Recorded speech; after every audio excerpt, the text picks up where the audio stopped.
Welcome back to my channel, The Tattooed Mama. This is part 2 of spring cleaning the kids' room. It took a lot longer than what I anticipated, which is so funny because it is the smallest room in the house, besides the closets. The first time I worked on everything on the right side of the room, but this time the focus is the left side. Since we live on a dirt road, I'm constantly dusting, especially since I like to open all the windows in the morning and let in that fresh, crisp air and hear the quail chirps and watch the squirrels run along the rocks as I drink my coffee. So everything gets pretty dusty pretty quickly. I started by doing a reset to Fords and Bow's car display. Since I do this often, it was a mindless task that surprisingly I look forward to doing because seeing so many little things come together and actually look good makes me happy and then just motivates me to continue. And my boys are the same way. They start by displaying their toy cars exactly how they want to. Then once they step back and look at it all, I will find them making their bed and displaying their stuffies, then moving to their playroom and organizing all of that. So as tedious as this step may seem, it has now served as like a stepping stone for the other tasks. These cases were a gift from my dad because one year he got the boys about 100 or more Hot Wheels cars each, and his vision was to have all the quote-unquote collectible cars displayed in their room. But what ended up happening is the boys would put their favorite cars on display, so then it became super tempting to them to then take them out and play with them. And both my dad and I would tell the boys, these are not to be played with, they're just to look at. And we both also realized how silly we sounded saying that. So now whenever the case is empty, I have to remind myself that these really are just toys, and toys are meant to be played with, not displayed. The next task was to give all the blankets a fresh wash and also change the mattress cover. I don't change the mattress protector unless it has ripped or is visibly dirty because it's plastic, so I can just wipe it down. But this one was one of the questions I got in my last video, so I wanted to show all of it. Personally, I like the fitted mattress covers because you don't need to pull the entire mattress off to change it.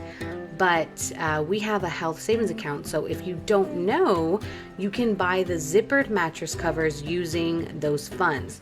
So what I do, and this is totally overkill, but I put a zippered mattress cover on first since it's completely plastic, and then I put a fitted one over that. The fitted ones I get are a mix of cotton and plastic, so they'll protect the mattress since the bottom layer is plastic, but they will also absorb sweat or urine since the top part is cotton.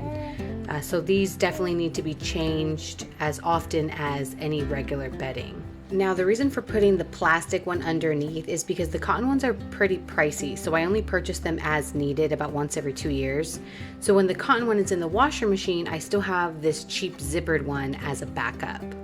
As everything is being washed, I'm going to focus on wiping all parts of the bed down. Since this is a spring clean, my goal is to hit every bit of this room with some type of cleaning solution. And while lots of parents prefer darker colors to hide messes, when it comes to things like beds, kitchens, and bathrooms, I like light colors so that when these areas need to be cleaned, it's like shouting out to my eyes, "Clean me!" One thing I've come to just accept with being around kids is that there's definitely going to be drawings on the walls. Although I don't remember doing it myself as a kid, I certainly remember the time my grandpa asking, "Who wrote their name on my bathroom wall?" And since I'm the eldest child, I remember helping my mom clean drawings off her walls that were done by my very artistic toddler siblings. And I also remember the entire colored wall that one of my sisters had done at my grandmother's house. And my kids are no different.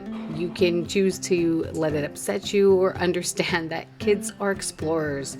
Once you teach them something, they want to do more of it, and a little piece of paper set in front of them is no longer going to spark that excitement.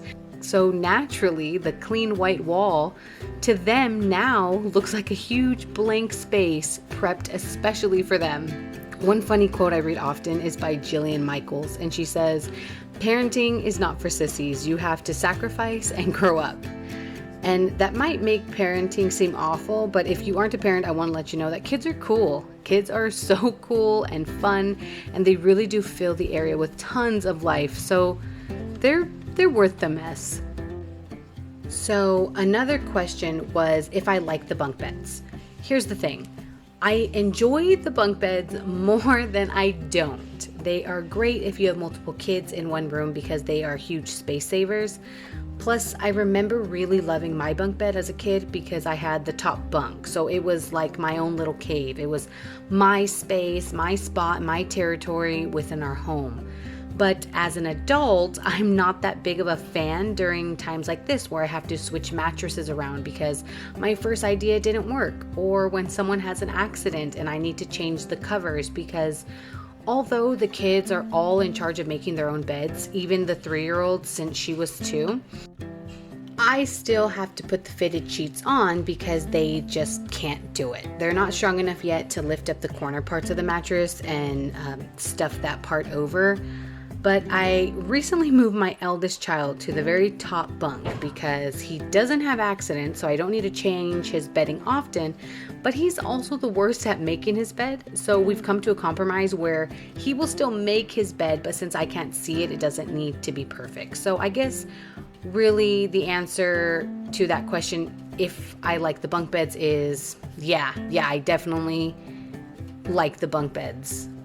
Speaking of the eldest child, he saw this dinosaur bedding at Big Lots and insisted that he had to have it, but the deal was since he already has perfectly good dinosaur bedding, then he would need to pay for this one with his own money since it's now a want item and not a need item.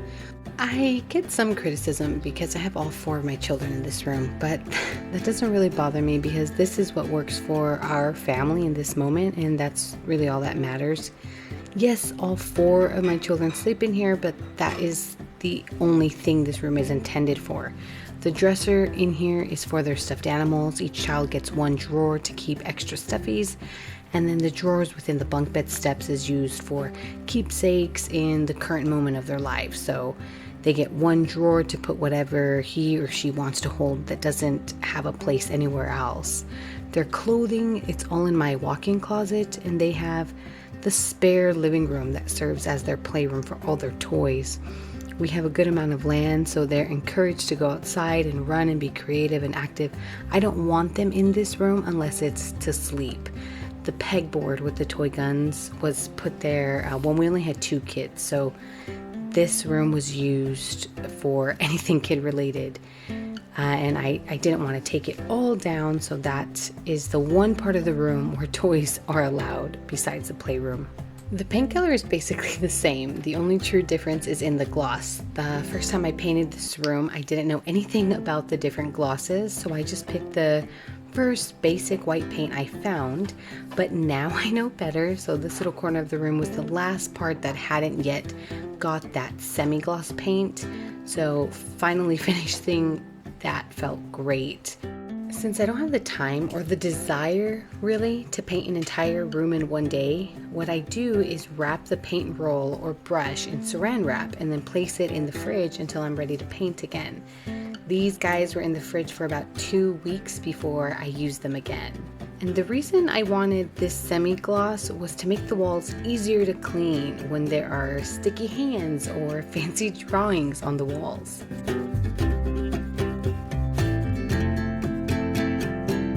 When we first put this wall together, my little siblings had just all became teenagers, so they donated their entire Nerf gun collection to my kids, and there were a lot of guns. So this thing was full. But my kids are destructive, so now they only have 2 from the original lot. The new baby is beginning his crawling stage, so I'm putting this up to block the outlet here to just be proactive. And then at nighttime, my kids have learned about sleep sounds, so they will request the dot to play some, but They put it really loud because the majority of it would go out of the room since it was placed in the corner.